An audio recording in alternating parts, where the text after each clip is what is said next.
مرحله یک 16 نهایی جام جهانی 2026 به پایان رسید. 16 تیم حذف شدن، 16 تیم رفتن مرحله بعدی. پس بیایید بررسی کنیم بازی‌هایی که گذشت، یک بررسی کوتاه و مختصر و یک پیش بینی کنیم از بازی‌های مرحله بعدی، مرحله 1/8. پس با ما همراه باشید. لایک.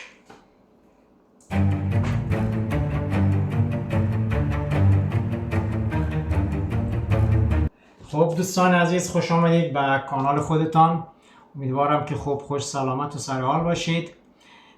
میخواهیم که مرحله 1/16 نهایی را یک بررسی کوتاه داشته باشیم، درباره بعضی از بازی‌های مهم یک کم صحبت کنیم و همچنین مرحله بعدی را هم یک پیش بینی کوتاهی داشته باشیم، ببینیم چی میشه و ببینیم که چه گذشت در این مرحله، که سورپرایز ها و خلاصه بازی های غیر قابل پیش بینی هم پیش آمد. ببینیم که چجوری بود. خب بازی اول همونطور که میتونید آفریقای جنوبی در مقابل کانادا بود. کانادا چون در گروهش اول نشد، مجبور شد که یعنی میزبانی رو از دست داد دیگه. بازیاش در داخل خاک آمریکا انجام شد و بازم آمریکا تقریبا خوب کار کرد، برخلاف دور گروهی که تیمای آفریقایی خیلی خوب ظاهر شدن و بغیر از تونس بقیه تیم‌ها تقریبا همه صعود کردن و آمدن مرحله بعدی. ولی در این مرحله آفریقایی‌ها تقریبا دیگه روز بعدشان بود یا دیگه اون شانس و اون اقبال مرحله قبل رو نداشتن و آفریقای جنوبی اولین تیم بود که از آفریقا حذف شد. تقریبا بازی پای بود، ولی تراوت و شادابی که کانادا داشت غلبه کرد و با نتیجه 1-0 کانادا برنده این بازی شد. خب بازی تقریبا پای بود و صحبت خاصی نمیشه کرد در این بازی، چون بازی نبود که زیاد اینترسانت باشه. و بازی بعدی بازی برزیل مقابل ژاپن بود که این بازی زیبایی از آب در آمد و خودم حدس زده بودم که ژاپن میتونه برزیل رو شکست بده، ولی باز ژاپن نتونست. خوب بازی کرد، بازی مثلا نیمه اول خیلی خوب بازی کرد، اصلا مثل یک تیم آسیایی نبود و یعنی قشنگ الان ژاپن و همچنین مراکش جزو تیمایی هستن که اومدن در سطح جهانی در سطح 2 قرار گرفتند و آدم میتونه قشنگ از آنها اگر روز خوبشان باشه میتونن تیم‌های بزرگ و سطح 1 رو هم شکست بدن. برزیل هم که در آغاز خوبی نداشت، در بازی خیلی متوسط بازی کرد، در هم ریخته، از هم گسیخته و ژاپن فقط 1 گل زد و ژاپن میتونست اون برتریشو بیشتر کنه و بعد از گل ژاپن بی‌محابا حمله نکرد دیگر و سعی کرد بازی رو کنترل کنه و همین شانس را به برزیل داد که بازی رو یه جور غیر برزیلی ببره. یعنی برزیل همیشه با تکنیک و با بازی روی زمین با پاس‌های قشنگ و زیبا و این بازی رو ولی برزیل روی آورد. یه نوع سبک آنجلوتی وار رو اینجا میدونیم. افکت آنجلوتی رو ما دیدیم که سانترهای پیاپی سانت و در آخر با همین سانت ها تونستن ژاپن رو شکست بدن و بازی رو بالاخره هر طوری بود برزیل برد 2-1 از ژاپن. و بازی بعدیشون آلمان و پاراگوئه بود یا هم پاراگوئه و بازی در وقت قانونی و اضافه 1-1 شد و در پنالتی ها پاراگوئه تونست آلمان رو شکست بده. این یکی از ناامید کننده ترین بازی های جام بود که خودم حدس زده بودم آلمان راحت پاراگوئه رو ببره با توجه به بازی قبلی که پاراگوئه داشت البته من برزیل ژاپن هم حدس داده بودم ژاپن بتونه برزیل رو ببره که اونجا هم شکست خوردم و برزیل ژاپن رو برد. ولی ژاپن بازنده سربلندی بود.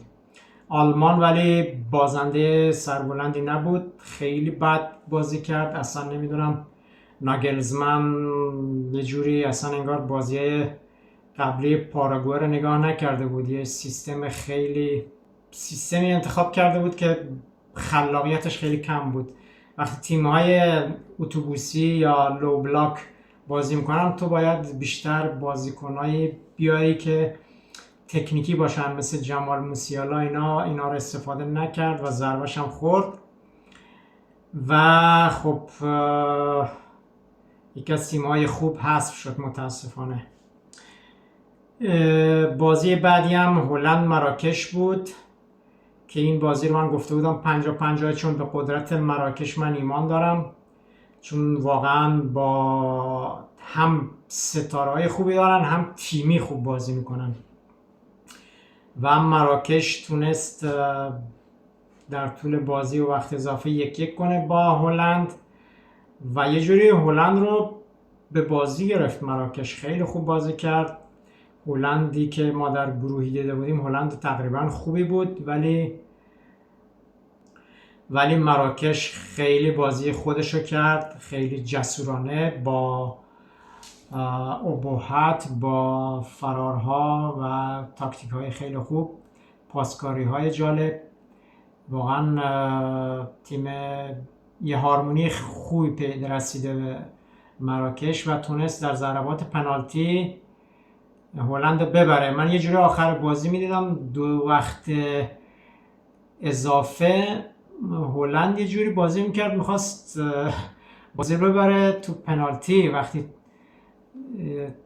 دروازه‌بان حریف تو میشناسی نباید این کارو بکنی. تو نباید وقتی یاسین بونو دروازه‌بان مراکش هستی، دروازه‌بان پنالتی گیر معروف، تو نباید بذاری بازی به پنالتی بکشه، به ضربات پنالتی بکشه و هلند واقعا بد بازی کرد.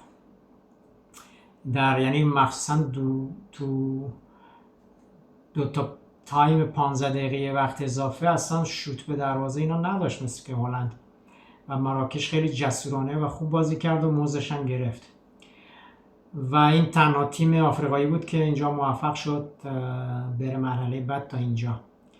بازی بعدی ساحل عاج نروژ بود، یعنی این هم یه بازی پایا پای میشد گفت. از اول هم پیش بینی کرده بودیم و نروژ تونست یه جورایی مزد اون اروپایی بودنش و مزد اون صبر و اون به موقع حمله کردن، به موقع دفاع کردن خودش و تاکتیک پذیری بودن خودش و مزدش رو گرفت و با وجود ستارگانی مثل هالند تونست ساحل عاج شکست بده. ساحل عاج خیلی بازی خوبی در دور گروهی کرده بود، اینجا هم همونجور جسورانه بازی کرد، یعنی یه جوری آفریقایی بازی کرد، یعنی با احساسات زیاد، با بازی باز و بازی هجومی، ولی خب تو حذفی باید آدم یه خورده محتاطم باشه و نروژ برد و رفت مرحله بعد. و بازی بعدی فرانسه سوئد بود که این همونجوری که پیش بینی میشد فرانسه خیلی راحت تونست سوئد رو ببره و بازی هم کرد، یعنی یه جور بازی تمرینی بود، یه جوری مثلا شوخی کردن با سوئد و دوم تیم اسکاندیناوی هم فوراً حذف شد و فرانسه واقعا یکی از اون تیمایی بوده که تا فعلا یعنی فینال رو میشه براش در نظر گرفت. خیلی قشنگ بازی کرد، هارمونی و ستاره ها خوب بازی کردن. دمبله، دزیری دوه، بارکولا، امباپه هم که گل سرسبد تیم. و خیلی خوبه که تیم فرانسه اینو قبول کردن با اینکه پر ستاره است و خیلی هم هر کدومشون تو تیم‌های خودشون خدا هستن، ولی اینو قبول کردن که تیم باید روی کاکل امباپه بچرخه و زبانم رک شد روی کاکل امباپه بچرخه تیم و همه ستاره این کارو میکنن مثل آرژانتین برخلاف پرتغال. و اینجا فرانسه به حق شایسته 3-0 زد، 2 گل امباپه و یکی هم بارکولا و میتونست 3-4 تا گل دیگه هم بزنه. بازی بعدی مکزیک و اکوادور بازی خوبی انجام داده بود با وجود ستاره‌ای مثل کایسدو و مکزیک که میزبان هم هست و مردمای پرشوری هم داره، تونست خیلی بازی خوب و جوندار انجام بده و اکوادور رو 2-0 شکست داد. در این بار دیگه صحبت زیادی نمیمونه. بازی بعدی هم میریم انگلیس و کنگو. این بازی از اون بازیه بود که انگلیس کارش یه جوری گره خورد. هنوز توخل اون افکتشو نتونسته انجام بده، یعنی اون ما گفتیم این پالمر و فودن و نمیدونم این ستاره رو جا گذاشته، انتخاب نکرده، میاد یه تیم خیلی یک دست و یک تیم خیلی ماشینوار میسازه.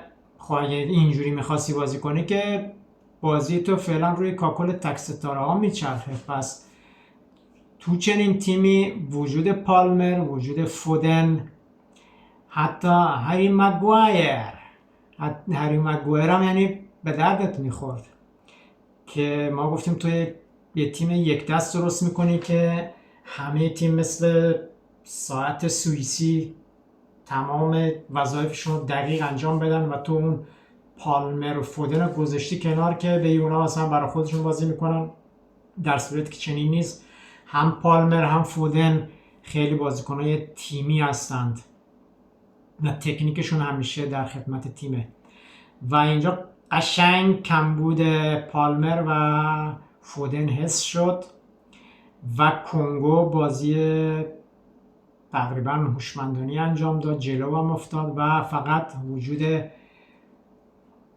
کسی مثل کین بود که انگلیس و توخل رو نجات داد، مثلا گل دومش که واقعا زیبا بود و یه تیم آفریقایی دیگه هم کنار رفت. بازی بعدی بلژیک و سنگال بود که این بازی هم بازی انگلیس هم البته من حدس زده بودم انگلیس خیلی راحت بره بالا ولی خیلی سخت رفت بالا. بلژیک و سنگال هم گفتم بازی 50-50 میشه ولی بازم بلژیک وزنش سنگین تره، هرچی هنوز هارمونی نداره، مثلا منظم نیست تیمش، ولی بازم بالاخره اون تجربه و اون ستاره ها رو داره که همین تا دقیقه 85 سنگال بازی دستش بود، میتونست حتی گل سوم رو بزنه ولی یه جوری انگار که دیگه خودشون رو برنده حساب کردن و همین شانس رو به بلژیک داد که تونست بیاد 2 گل بزنه و در وقت اضافه هم 1 گل دیگه بزنه و یه تیم آفریقایی دیگه هم حذف شد. بعدش اومدیم سراغ آمریکا و بوسنی، اینم که زیاد حرفی دربارش نیست. آمریکا همچنان مثل بازی دور گروهی خیلی شاداب و تمیز بازی کرد. من خودم با اینکه از نظر سیاسی نفرت دارم از سیاست آمریکا ولی تیم فوتبالش رو واقعا دوست دارم چون خیلی زیبا بازی میکنه، جاندار و همیشه بازی زنده ای میکنه و اینجا تونست بوسنی رو ببره 2-0. و بازی بعدی اسپانیا و اتریش بود. اتریش یکی از اون دو تیمی بود که با الجزایر میگفتن تبانی کردن و تونستن مساوی کنن با هم، هر دوتا بیان بالا و ایران حذف شد که اینجا اسپانیا تقریبا میگفت چرخ دنده‌هاش کمی روغن خورده و شروع کرده به بازی، چون بازی های گروهی زیاد معلوم نبود چی کار میکنن ولی این بازی کم کم دارن ریتم خودش رو به دست میاره، برخلاف انگلیس که ریتم خودش رو هی داره از دست میده. و اسپانیا تونست 3-0 ببره اتریشو و بازی بعدی پرتغال کرواسی بود، میشه گفت سخت‌ترین بازی این مرحله بود. دو تیم تقریبا همتراز و سنگین و بازم اینجا میشه گفت که من حس داده بودم پرتغال ببره، ولی میشه گفت شانس آورد پرتغال شانس آورد و کرواسی بدشانسی آورد. بازی خیلی خوب محکم و تاکتیکی از کرواسی دیدیم. کرواسی همیشه تو گروهی یه جوری به زور و سلام صلوات میاد بالا، ولی از حذفی به بعد روان میشه و بازی هوشمندانه میکنه. اینجا واقعا بدشانسی آورد، یعنی پرتغال هنوز چرخدنداش گیر داره، نمیتونه حرکت نمیکنه، یه جوری منگار زمخت، اصلا قطعات پازل تو سر جا خودشون نیستن، مهره ها خوب بازی نمیکنن، یه جوری چی بگم حال به هم زنن، یه جوری مثلا خط میانه پرتغال میشه گفت بعد از اسپانیا بهترین تیم از نظر مهره، یعنی ویتینیا، نوس، فرناندز، اینا اصلا یه جوری تو تیمای خودشون خدان تو باشگاهی. ولی اینجا نمیدونم، اینجوری برعکس آرژانتین که همه برای مسی بازی میکنن، مسی برای همه، و فرانسه که همه در خدمت امباپه، فرانسه کمتر، ولی آرژانتین واقعا کل تیم، یعنی قطعات میان کار میکنن. این نوک مسی کارو براشون در میاره. ولی تو پرتغال نه، پرتغال میبینی هر کس برای خودش، هر کس ادعای خدایی داره.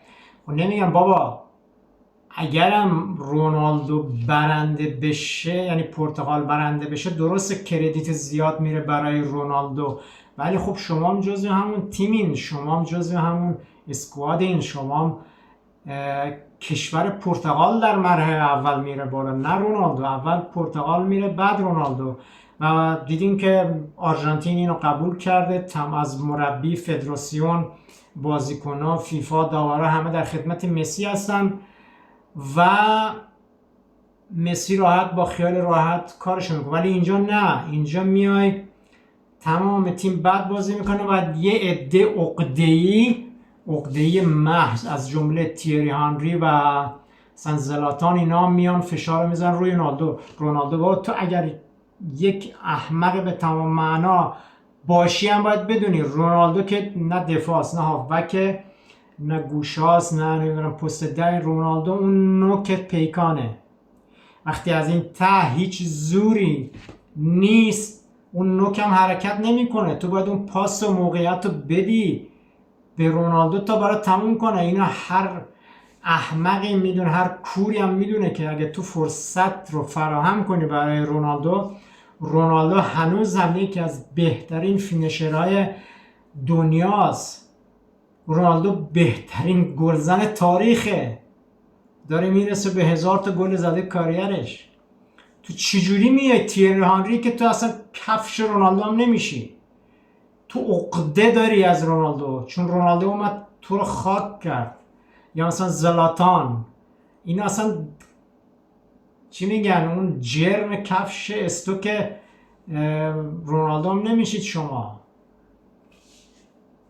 شما میاد از رونالدو انتقاد میکنید. شما باید بیاین، رونالدو بازی ساز نیست، رونالدو سنش بالاست، نوک پیکان، باید کل اون 10 نفر بقیه بیان پاسکاری کنن، تاکتیک، تکنیک، هرچی دارن در خدمت تیم، بیارن اون موقعیت، سان، پاس، نمیدونم پاس تو در، هرچی هست، پاس رو به عقب بدن تا رونالدو فینیش کنه، اون ضربه نهایی رو رونالدو بزنه. که تو اینا هر غیر فوتبالیستی که عقده نداشته باشه میدونه که رونالدو بهترین فینیشر کل تاریخه.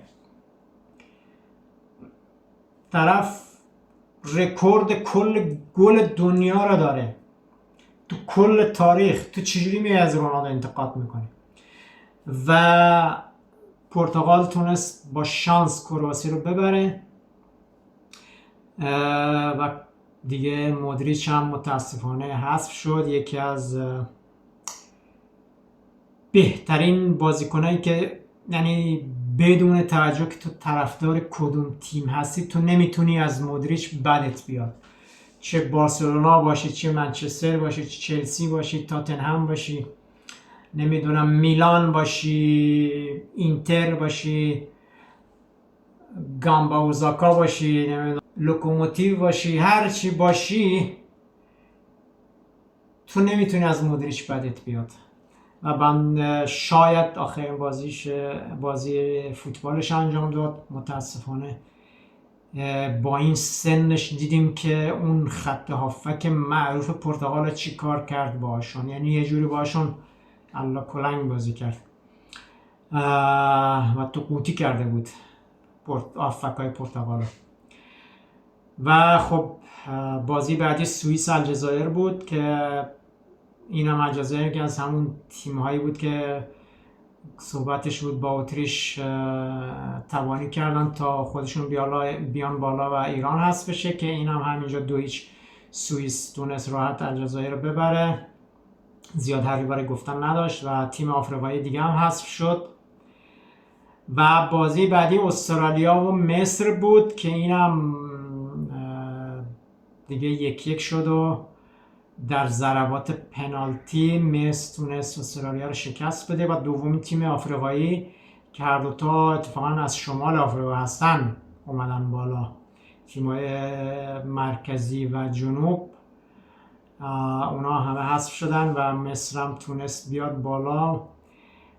و اینم زیاد حرفی در موردش نیست دیگه، میشه گفت برای مصر اتفاقی خوبی بود. و بازی بعدی آرژانتین کیپ ورد، عجب بازی بود. آرژانتین 3 کیپ ورد 2، بله درست شنیدید، کیپ ورد 2 بازی رو 2-2 کرد و در وقت 90 دقیقه 1-1 شدن، در وقت اضافه 2-2 شدن و در آخرین لحظه با یک گل به خودی کیپ ورد 3-2 گل سوم خورد و چندین سیو عالی داشت دروازه‌بان آرژانتین مارتینز و اگه نمیتونست حتی بازی رو به پنالتی بکشه، گرچه به پنالتی هم شانس آرژانتین بیشتر بود چون دروازه‌بان آرژانتین هم پنالتی گیره، ولی این همون کیپ وردیه که وقتی ایران چند وقت پیش باش مساوی کرد و تو ضربات پنالتی این تیم رو برد، کلی یه عده جو منفی دادن و ناله و شیون رو انداخته بودن که وای ما نتونستیم کیپ ورد رو ببریم، وای ما چقدر بدبختیم، وای قلنویی ها هیچی حالیش نیست، وای ما میریم تو جام جهانی کیسه گل درست میشیم، وای ما میایم بدبخت میشیم میبازیم و خاک تو سرتون کنم خود تحقیرهای احمق. دیدین که کیپ ورد با اسپانیا مساوی کرد و آرژانتینا با مسی و کل ستاره هاش یعنی به اینجاش رسوند. طوری بود که وقتی گل سوم آرژانتین زد چنان جشن گرفت آرژانتین و تماشاگراش انگار فینال جام جهانی رو بردن. اینه وقتی خود تحقیر هستی واقعا حیف یعنی دیگه چی بگم به شما خود تحقیرها و حرفی زیادی نمونه. و اینجا بود که من یه جوری این تو دلم افتاد که آرژانتینم هنوز به چیز نخورده، یعنی به اون تیم‌های همتراز خودش هنوز بهش نخوردم و کیپ ورد اینو ثابت کرد. خلاصه اینم حذف شد و بازی بعدی هم کلمبیا غنا و این بازی هم خیلی پای بود، خیلی قشنگ بود و غنایی که من فکر میکردم شانسش بیشتر باشه نتونست اونم با مربیگری کیروش، سبک اتوبوسی خالص. و کلمبیا، خوشحال شدم که کلمبیا برد، چون کلمبیا فوتبال بازی میکنه، تیمای کیروش ضد فوتبال، و کلمبیا به حق برد و این تیم آفریقایی هم حذف شد. خب واقعا زیبا بود، قشنگ بود و میخوایم بریم این بگم که تا هنوز اسپانیا، فرانسه طبق انتظار ظاهر شدن. اول فرانسه طبق این رنکینگی که الان میشه حدس زد، فرانسه واقعا خوب ظاهر شده و بعدش اسپانیا داره کم کم به اون لول خودش داره خودشو میرسونه. و خب بریم مرحله بعدی رو بررسی کنیم، ببینیم با کیا هستن و یه پیشبینی کنیم ببینیم کیا میتونن برنده بشن. پیشبینی هم یه چیزی که آدم نمیشه فوتبال رو پیشبینی کرد، ولی مخصوصا تو این مرحله که تیم ها دارن غربال میشن و قدرت ها نزدیکتره، بازی های سختری داریم. بذار یه آب بخوریم ببینیم چی میشه.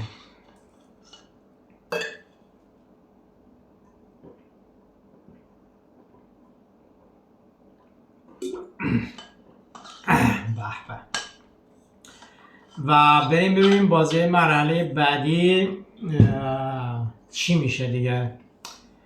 سخت‌ترینش هم دیگه میدونین، پرتغال اسپانیا. پرتغال مرحله سخت‌ترین تیم مرحله 1/16 کرواسی بود، بهش خورد.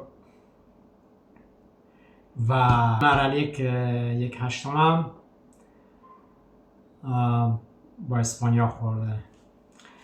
ولی من هنوز امیدوارم که این بازی به بعد دیگه پرتغال را بیفته. یعنی این حالا بذار به نوبتش صحبت کنیم، زود صحبت نکنیم.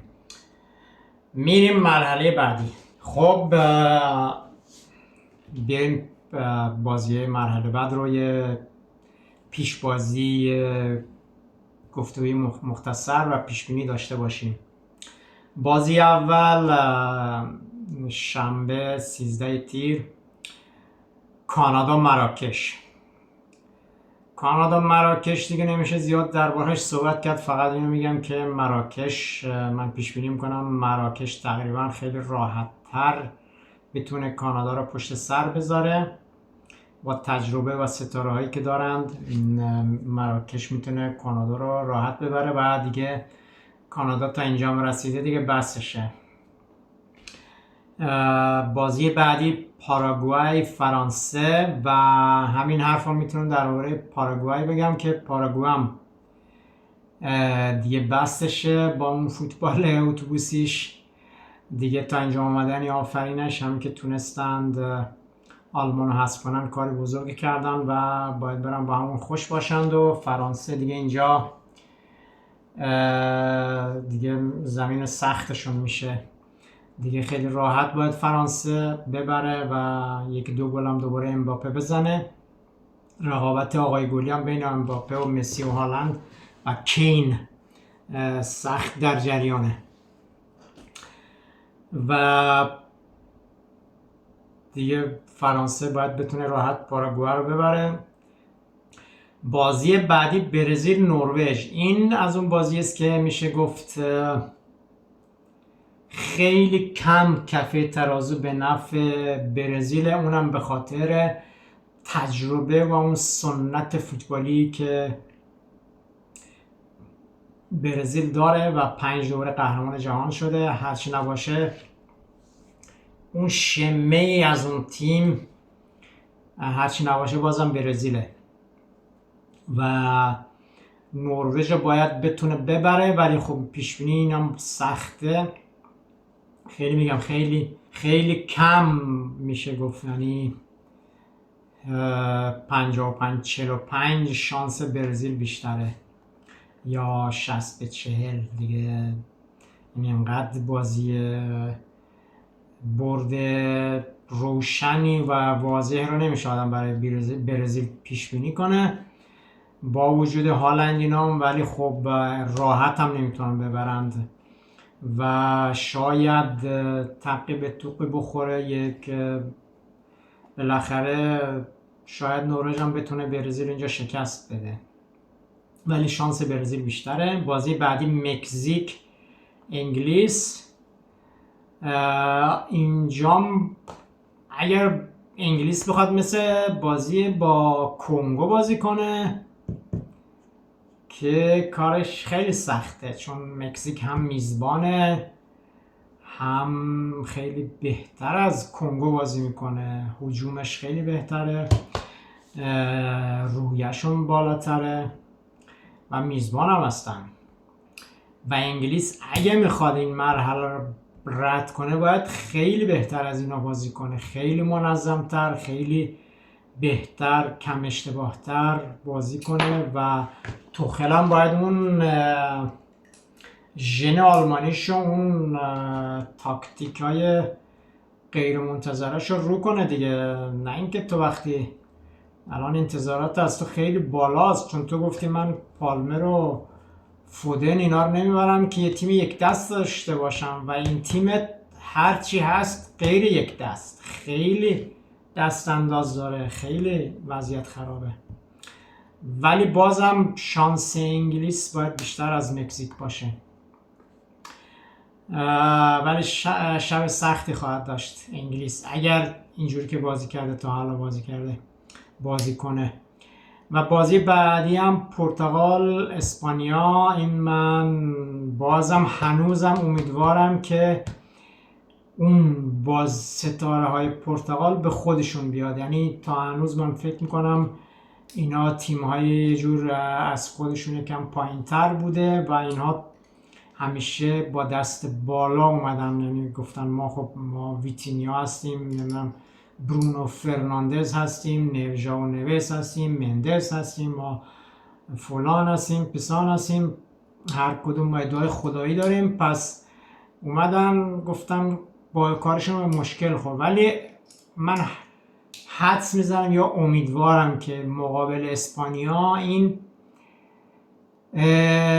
دست بالا دیگه دستشون نیست. اسپانیا یه تیمیه که میتونه از نظر نفرات و تاکتیک و قدرت باشون برابری کنه و تا الان هم بهتر از پرتغال بازی کردن. پس پرتغال اینجا دیگه شاید اون دیگه آخرین شانسشونه دیگه، باید اون تکونی که باید به خودشون بدن اینجا دیگه بدن دیگه، و اگر اینجا بتونن اسپانیا رو ببرن اون تیم میتونه از این برد استفاده کنه و تا فینال برسه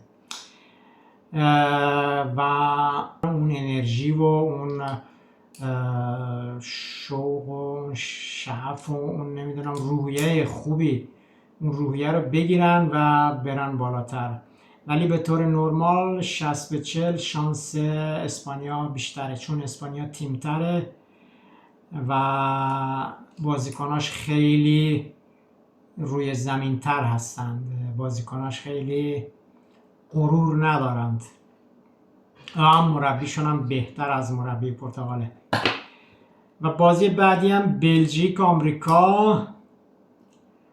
بلژیک هم من یه جوری مثل پرتغاله، یعنی بلژیک هم فکر میکنم هنوز به زمین سفت نخورده بودن، درست خوردن ولی از نظر تیمی هنوز اون هارمونی نرسیدن و اینجور تیمای یه بازی یه جرقه همین پرتغال و بلژیک میتونه اینا رو روشن کنه موتورشون رو، یعنی باید هولش بدی یه بار که روشن شد دیگه میره. الان اینا هنوز تو مرحله هول دادن و اینا اون شانس دارن که این با مرحله اون موتورشون روشن بشه، پرتغال و بلژیک، چون از نظر ستاره واقعا غنی هستن و روی کاغذ 50-50 است، ولی فکر کنم بلژیک میتونه اینا رد کنه آمریکا رو.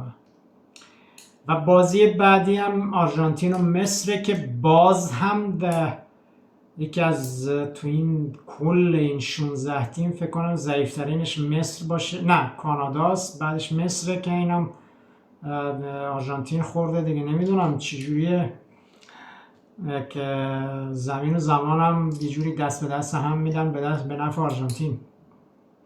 و اینجام با اینکه مقابل کیپ ورد خیلی اون چی میگن نگرانی ها درباره آرژانتین نمود پیدا کرد، ولی بازم فکر کنم هر جور شده این بازی رو آرژانتین باید ببره دیگه. اگه تو مصر رو نتونی ببری دیگه هیچی. و آخرین بازی هم سوئیس و کلمبیا است که این بازی هم کلا 50-50 است، ولی از اون تراوت فوتبالی فکر کنم کلمبیا بتونه بیاد بالا. و این بود بازی های یک هشتم که دربارش صحبت کردیم. امیدوارم بازی های خوبی ببینیم. من امیدوارم که موتور پرتغال روشن بشه، موتور بلژیک روشن بشه، برزیل بهتر بشه، انگلیس بهتر بشه، چون بازی های میخواییم فوتبال ناب ببینیم دیگه. و الان دیگه جزو 16 تیم هستن دیگه، 48 تیم نیستن که بگیم تیمای ضعیف مثلا مثل کوراسائو نمیدونم اینا هستن، عراق و اردن و قطر و اینا دیگه نیستن. اینا دیگه تیمایی این که دیگه غربال شدن، یه مرحله حذفی رو گذروندن، اومدن به اینجا رسیدن دیگه. اینا باید فوتبال ناب بازی کنن، فوتبالی که یعنی باید تو لذت ببری.